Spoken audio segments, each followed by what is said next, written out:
Fala pessoal, tudo bem? Professor Piero aqui com mais um Trivializando. E hoje vamos resolver mais uma questão quentíssima para se esperar para uma P1 de cálculo 2 da Unicamp. Essa questão está pedindo o que da gente? Ela está pedindo para a gente encontrar e classificar os pontos críticos dessa função aqui, beleza? Então vamos discutir como que a gente encontra os pontos críticos de uma função. Vocês sabem que eu adoro uma analogia com função de uma variável só. Vocês acabaram de fazer cálculo 1 ou fizeram não faz muito tempo, e vocês sabem que quando a gente tem uma função de uma variável só, vai ter um gráfico bonitinho aqui, tal, tal, tal, tal, tal, contínuo e tudo mais. E essa função, ela está definida no intervalo, está sendo estudada no intervalo. A gente sabe que o teorema de Lagrange diz que os pontos de máximo e mínimo dessa função serão as bordas do intervalo, ok? As bordas do domínio da função, ou serão os seus pontos críticos. E os pontos críticos são o que quando a gente tem uma função de uma variável só? Os pontos críticos de uma função de uma variável são pontos de máximo local e mínimo local, que são os pontos nos quais f' de x igual a zero. E o que isso quer dizer? Isso aqui quer dizer que a derivada da função é igual a zero, ou seja, a reta tangente a essa função ela é paralela ao eixo x, beleza? E como que a gente classifica os pontos críticos de uma função de uma variável só?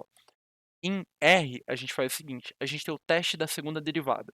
A gente vê se a segunda derivada for maior que zero, isso significa que a função ela tem concavidade para cima nesse ponto, ou seja, ela vai crescer para longe desse ponto, logo a nossa função tem um ponto de mínimo local aí.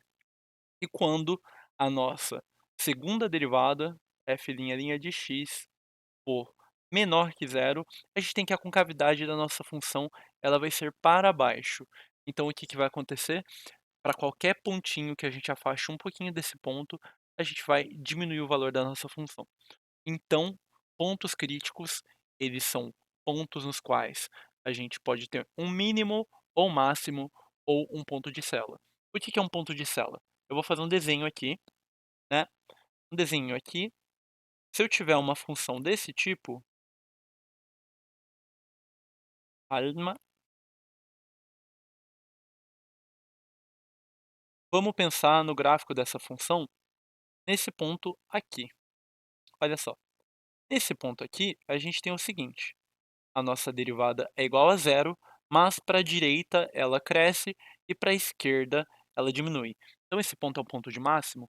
Não, ele não é um ponto de máximo nem de mínimo, porque para a direita a segunda derivada é positiva, a concavidade é maior, e para a esquerda a concavidade é menor. Então isso daqui é que é um ponto de célula para uma função de uma variável só. Então vamos lá.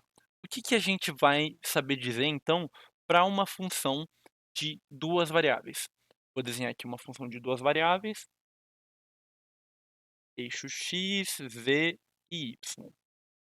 Aqui eu estou desenhando minha função de duas variáveis, né?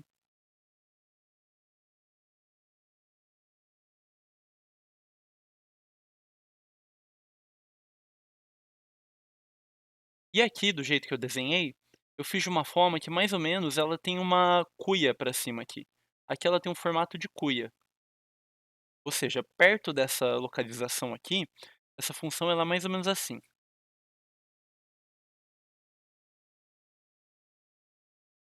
tipo um paraboloide, igual de geometria analítica. O que a gente vai ter? Nesse ponto daqui, a derivada da função na direção x é igual a zero e a derivada da função na direção y é igual a zero. Então, isso aqui pode ser um mínimo ou um máximo. Se a gente verificar que essa cuia, esse paraboloide aqui, que é a cara que ela tem mais ou menos, tem concavidade para cima, a gente vai saber que é um ponto de mínimo. E aqui eu desenhei propositalmente um cara que ele parece uma cuia de ponta cabeça.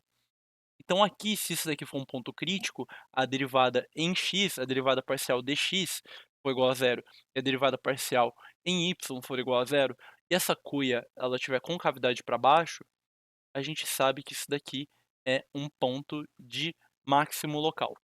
E o que vai acontecer se for se a concavidade, se a gente tiver que a segunda derivada parcial em x for maior que zero e a segunda derivada parcial em y for menor que zero. Vou desenhar aqui o paraboloide hiperbólico, que esse cara vocês conhecem de geometria analítica. Não, hiperboloide. Ah, tá.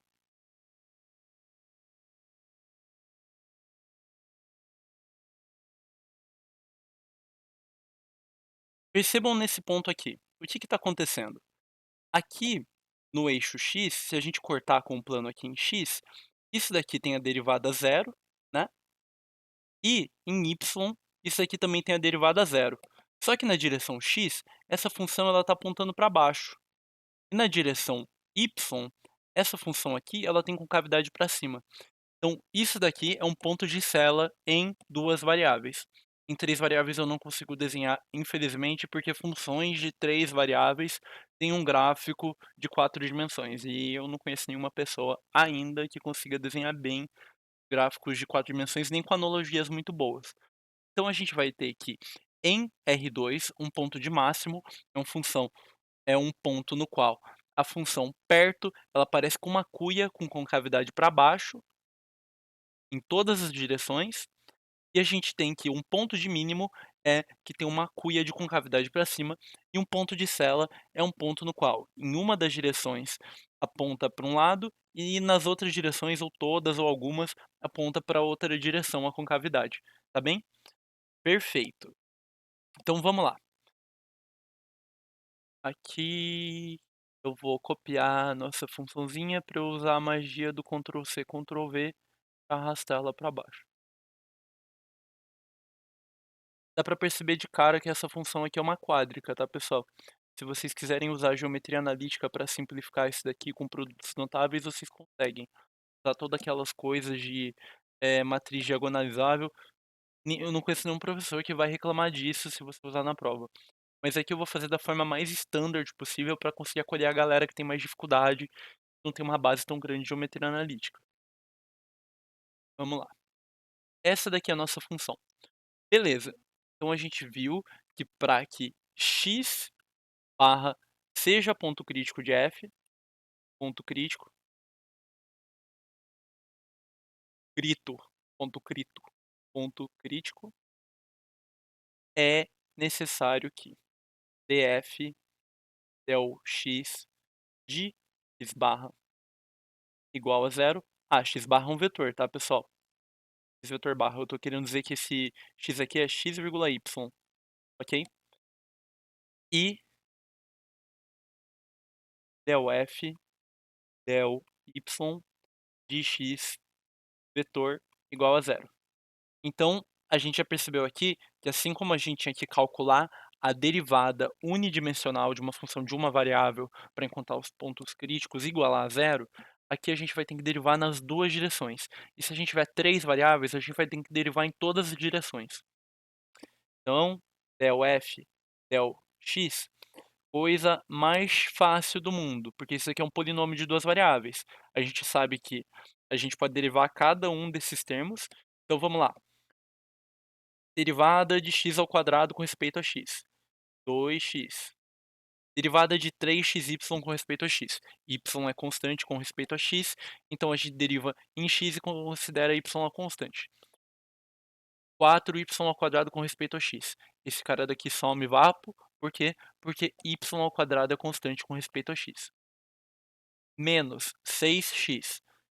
Deriva isso aqui com respeito a x, vai dar 6. Mais 2y, y é constante com respeito a x, isso daqui vapo, tá? Então vamos lá. Del f, del y, x é constante com respeito a y, beleza? X é constante com respeito a y, deriva em y e coloca x como constante do lado.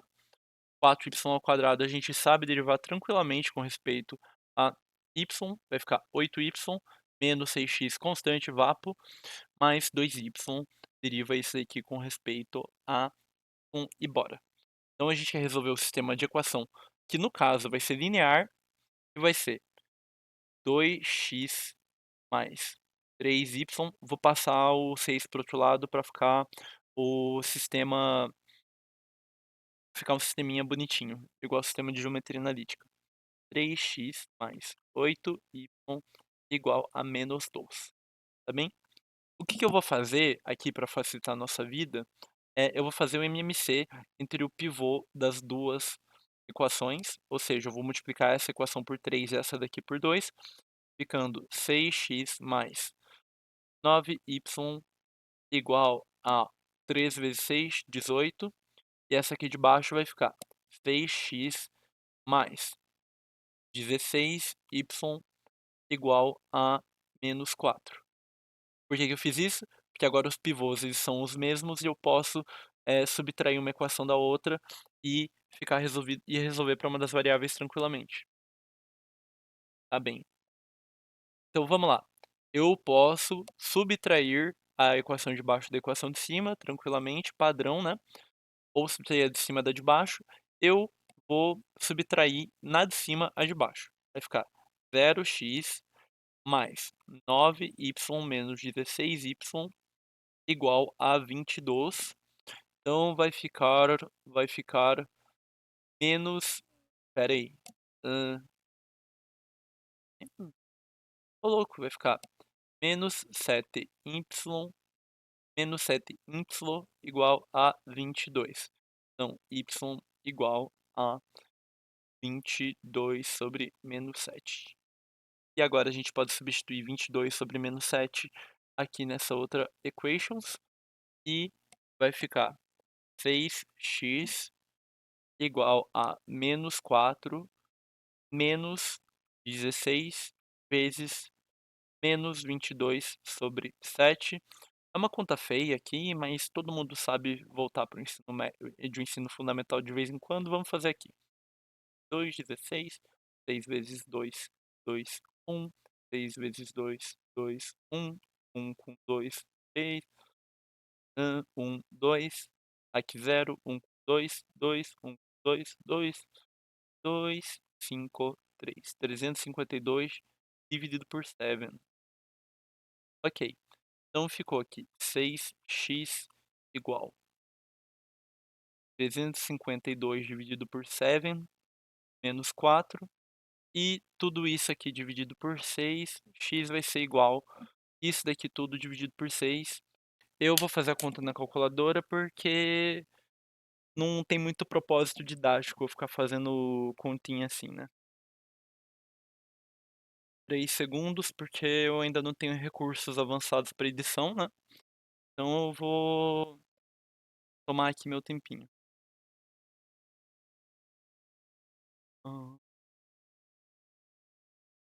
7, 4,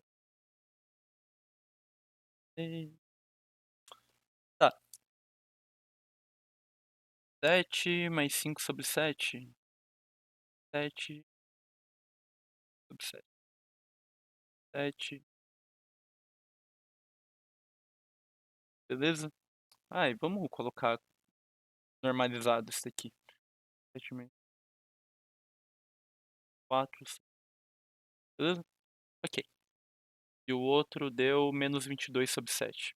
Tá certo. Então a gente tem que ir x barra, que é o ponto crítico, que é único, vai ser igual a 54 sobre 7, menos 22 sobre 7.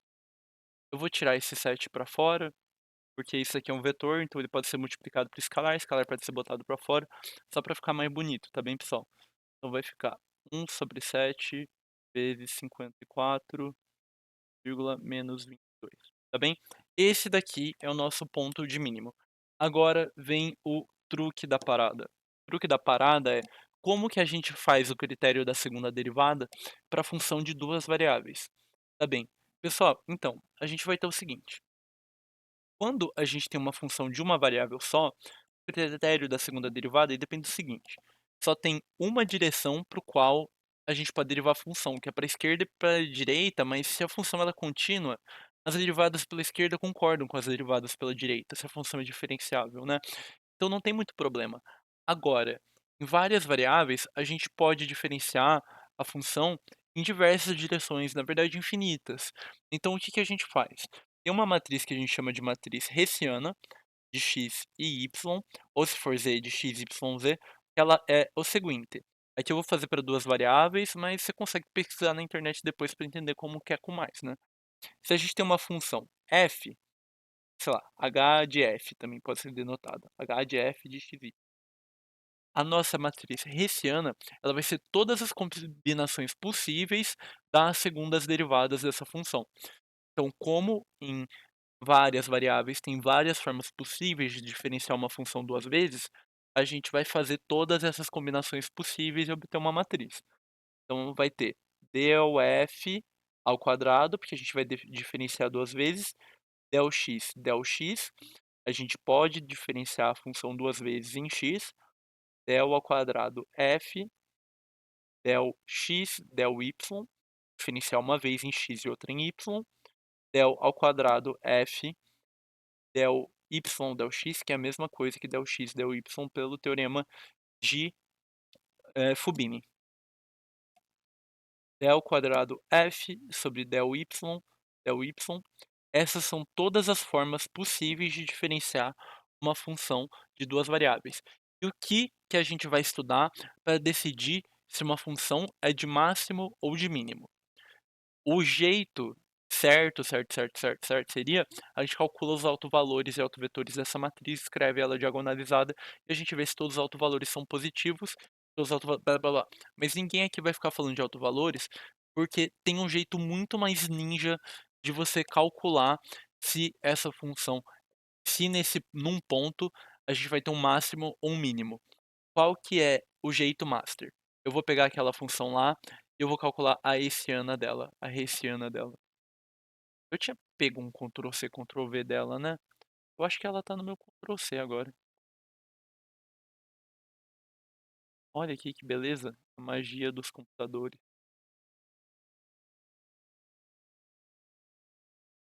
Vamos lá, tá aqui. A gente já derivou uma vez, mas vamos derivar de novo para praticar. É del x, del x. Del f, del x, del x. Duas vezes em x, a gente já tinha derivado del f, del x e tinha dado quanto? Tinha dado isso daqui. Então a gente vai derivar em x de novo e vai dar 2. Beleza. Del f, del x, del y, deriva del f, del x com respeito a y. 3. Del f, del y, del x é a mesma coisa que del x, del y, porque teorema de Fubini. Del f, del y, pega aqui em y e deriva de novo. Vai dar 8. Então a nossa matriz hessiana dessa função é 2, 3, 3, 8. Então h de f de xy é igual a 2, 3, 3, 8. E como que a gente vai fazer a continha? A gente vai fazer o seguinte: todos os autovalores de uma matriz são positivos. Primeira coisa, se é uma matriz simétrica, que é o caso, esse ano é sempre simétrica para funções reais, tá bem? Outro, se os determinantes dos bloquinhos principais, o que são os blocos principais de uma matriz? Aqui eu vou desenhar uma matriz e eu pego essa parte daqui, esse quadradinho menor que só tem um número. Aí esse é o segundo menor principal. Esse é o terceiro menor principal. Cada vez que a gente faz uma submatriz n por n dentro da matriz, vindo de cima do canto superior esquerdo para baixo, esses são os menores principais da matriz. E se o determinante dos menores principais da matriz, se todos os determinantes dos menores principais da matriz forem positivos, isso significa que todos os autovalores da matriz são positivos, logo, necessariamente, o ponto em questão, xy, vai ser um ponto de mínimo local, tá bem? Vamos calcular os determinantes dessa matriz. Determinante de um bloco 1 por 1. Determinante de um bloco 1 por 1 é justamente esse número. Então é 2. E determinante desse bloco aqui. 2 vezes 3, 2 vezes 8, menos 3 vezes 3, que é 18, menos 9, igual a 9. Então, a gente tem que todos os autovalores dessa matriz vão ser positivos, então necessariamente esse ponto daqui é um ponto de mínimo local. Por quê? Porque para qualquer ponto que eu saia para longe disso daqui, a nossa função está mandando a gente para um ponto um pouquinho mais para cima. Então a gente conseguiu encontrar todos os pontos críticos da função e a gente descobriu que esse ponto crítico, em particular, que era o ponto com umas coordenadas chata de feia, esse daqui, tem que ser ponto de mínimo local, porque a gente descobriu que a nossa matriz hessiana, ela é sempre, não importa os valores de x, ela não depende de x e y, então, e que os determinantes dos menores principais, eles são positivos, então esse daqui tem que ser um mínimo local. Agora, quanto que é máximo local? Máximo local vai ser quando a gente tiver que os menores principais, eles começam negativo e eles vão trocando de sinal.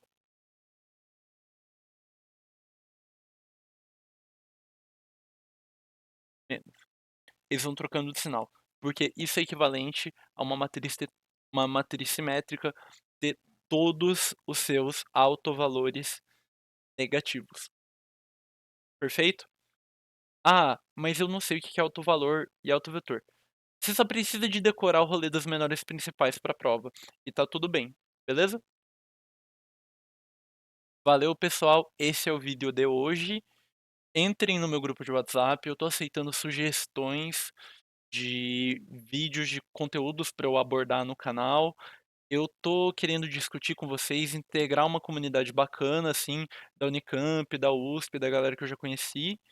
Vocês podem parar eu para conversar na faculdade e tal, me chamar no WhatsApp. Eu vou colocar o link do WhatsApp aqui e me peçam questões. Eu tô começando a ficar com dificuldade de achar ideias de questões para eu colocar aqui. E também tirem dúvidas comigo no WhatsApp ou até pessoalmente, se vocês quiserem. Eu tô sempre por aí.